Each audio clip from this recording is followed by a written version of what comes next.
तर रवींद्र धंगेकरांचा उद्या पुणेकर स्टंट उघडा पाडतील अशी टीका मुरलीधर मोहोळ यांनी रवींद्र धंगेकरांवरती केलेली आहे। पुणेकर विकासाला मत देतात असा विश्वास देखील मुरलीधर मोहोळ यांनी व्यक्त केला।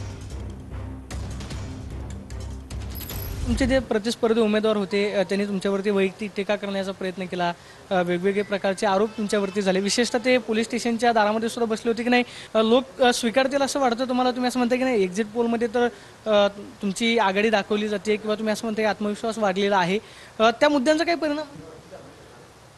मला असं वाटतं की माझ्यावरती व्यक्तिगत टीका करणं, खालच्या पातळीवर जाऊन प्रचार करणं माझ्याबाबत त्याच्यात त्यांना आनंद मिळत होता, त्यामुळं ठीक आहे, मी ते सोडून दिलं। आता काय ज्याची याची पद्धत आहे। मागच्या विधानसभेच्या पोटनिवडणुकीला जी स्टंटबाजी झाली ते आंदोलन करणं, कुठंतरी मांडी घालून बसणं, ठिय्या आंदोलन करणं ते एकदा पचून गेलं।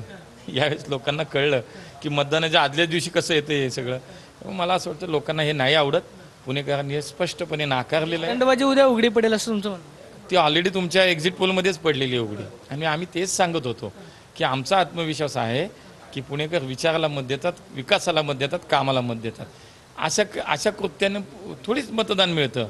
मला असं वाटतं की तुम्ही काय हे करायला जाणार होतात का दिल्लीत? लोकांना नाही आवडलं, आणि म्हणून माझा जो विश्वास होता, जो आत्मविश्वास आमचा सगळ्यांचा होता, तो प्रत्यक्षामध्ये एक्झिट पोलमध्ये समोर आला आणि उद्या वास्तवात आपल्या समोर आहे। कॅमेरा पर्सन अभिजित पिसेसोनी, प्रदीप कापसे, TV9 मराठी, पुणे।